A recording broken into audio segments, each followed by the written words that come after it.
Yeah. Hello, everybody.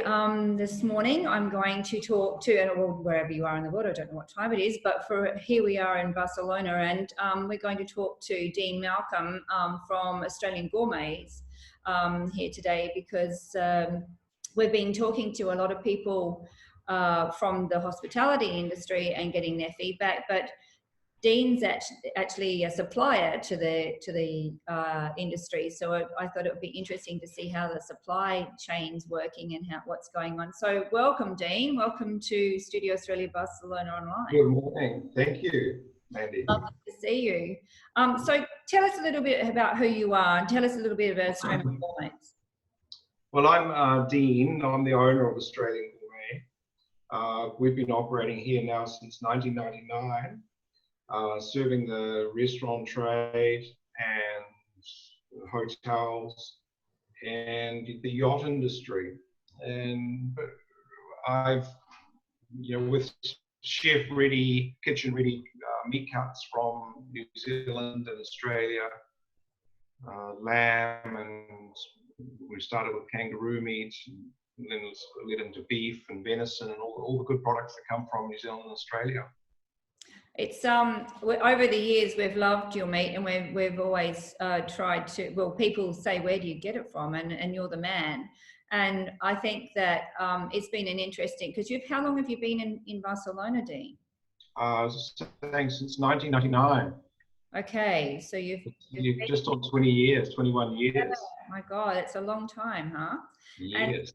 And so for people, I mean, the thing I love about your products is that they're all sourced from great growers, and it's premium quality product. And so, yeah, so that's what that is the concept, that we're bringing quality meat from animals that are grown on grass naturally, and then processed into forms that are ready to use in the kitchen. So it's open the packet, very easy to use. But the changes that are occurred over the years, and especially now with this the COVID-19, but going back to 2008 and prior to that, and in the years of boom economy, the cuisine industry, restaurant industry was booming as well, and they took so much. There were so many more clients in restaurants. And the level of gastronomy in Barcelona and Spain was, I think, so much higher. But from 2008, again, with problems with liquidity, money and spending with people, and the increase in tourism in Barcelona, a lot of restaurateurs reduced the quality of their product. Hence came the development of the hamburger, and there's so many more hamburgers now, and they're not using such high quality product. So we pivoted, and talk about pivoting. We started pivoting in 2008 towards home buyers, because this quality product is generally not entering into restaurants, because they're using lesser quality product in order to keep their margins higher, etc. Yeah, it's been an interesting time. I felt the same in our business as well since 2008, and we really haven't come out of this. I read something yesterday that was speaking about how we all need to stick together, and that small business and entrepreneurs and this end of the market is really like the backbone of the economy. But we really had done it hard in these last 10 years or 12 years anyway. So it's just like another whammy. We're just going into the next decade. Right. But it actually may change, because I think people have seen, or restaurants for starters, may now need to implement more quality to draw people to the restaurants, because so many home buyers or chefs at home have seen all the chefs' programs. So the standard of cuisine has risen actually in people's kitchens in their houses. Yeah. So not only will we, I think, seeing an increase already during this lockdown, we've had a lot of home buyers coming looking for product to enjoy while they're at home, obviously. But I see that's an area we're going to focus on now directly, is breaking down into smaller packets for people to be able to buy, and we'll deliver it to the home.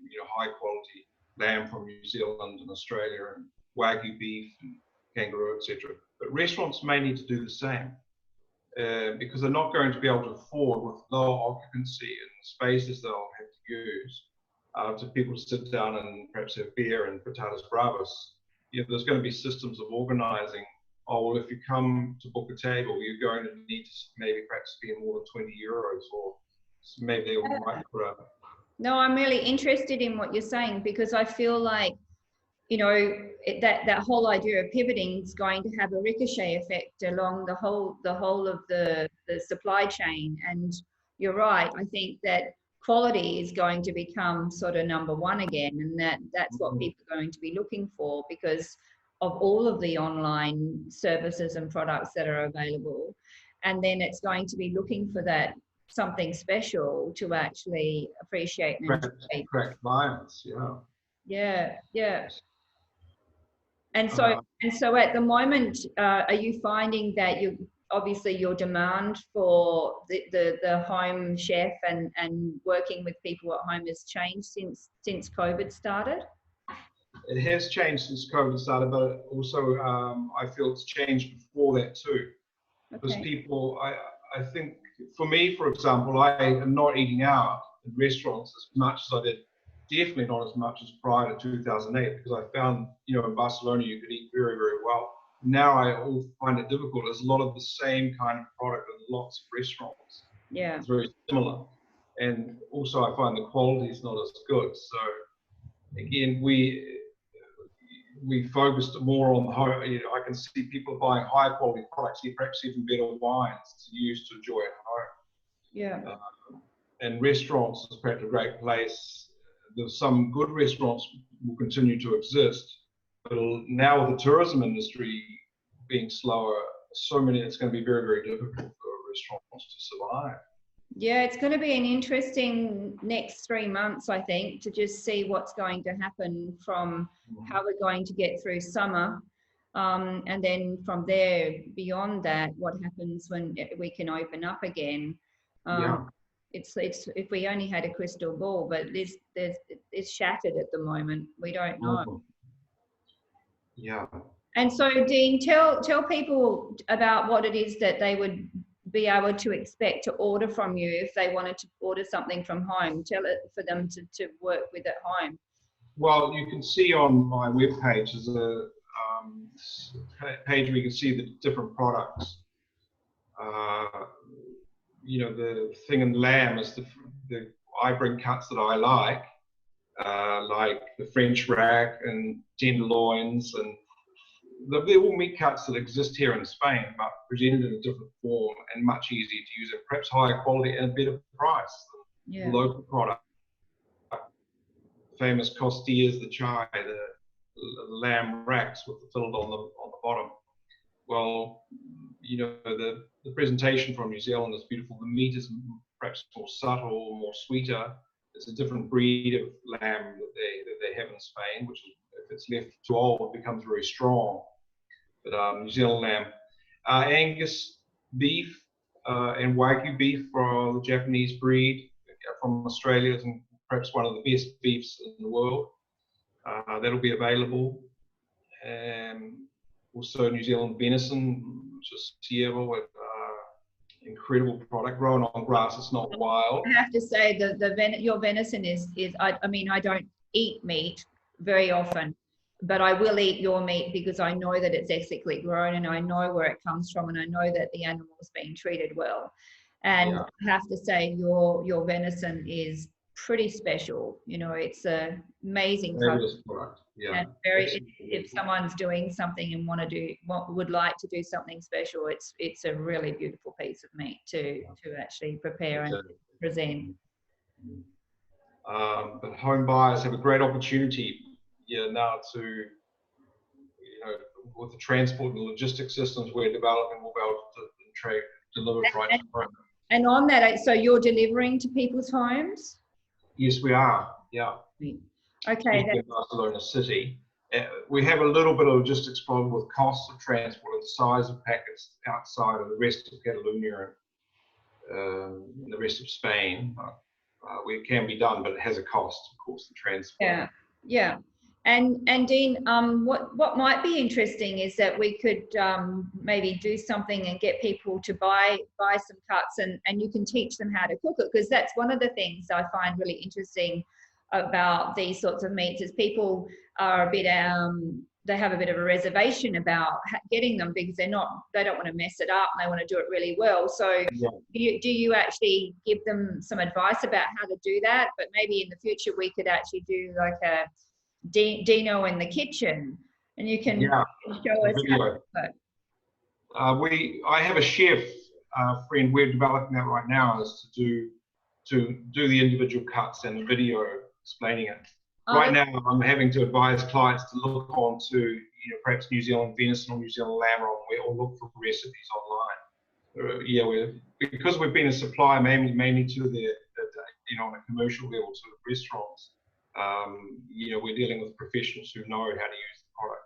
That is one aspect we have to look at more. Yeah, I think it's a great idea. I'm sure our clients would love it to have some good instruction about how to. The beauty of these meats, though, is they're not terribly complicated. Yeah. It's about the quality of the product. For example, if you're using good beef, you only need to mark it and sear it, add a bit of salt. It's about the meat. It's not doing lots of sauces and spices and bits. It's simply plancha or sear it in a fry pan and it's done. No, it's definitely it's good olive oil and sea salt, isn't it? Really. Yeah. Yeah, it's perfect. So okay, well, what we'd like to do is do a little promotion for you and get it out there for our community and let them. Some of them already buy their meat from you, but get it out there so that they know what you're doing, and for those people who are in the industry, know that you're actually out there promoting it as well. So we'll put your link, and then people can get in touch with you, and you can look after them for us. That's a great help at this time. Yeah, fantastic, Mandy. Thank you. I think the more we get out there and we more support each other, the better it's going to be. And I think that I think you're right. I really appreciate that. I think the quality of service and products are going to be what people have got in the first part of their mind at the moment. I like to feel that we are supplying incredible products, and people will really begin to enjoy meat again. I'm very similar to you. I know a lot about detoxing and vegetarianism. We predominantly eat vegetables and salads and fruit juices too, but if you're going to eat meat, you should eat very good quality meat. Yeah. And little of it. Yeah. But enjoy very high quality meats. Man after my own heart. Yeah. All right, darling. Well, it's so nice to see you, and I'll get that link off of you, and we'll put it up for our team here and our community, and let's think about that idea of, or when you've done your videos, let us know. We can put the videos up as well, because I'm sure people would really enjoy them. Thank you. Fabulous help. Great. Take care. Speak to you soon. Take care. Bye-bye. Bye.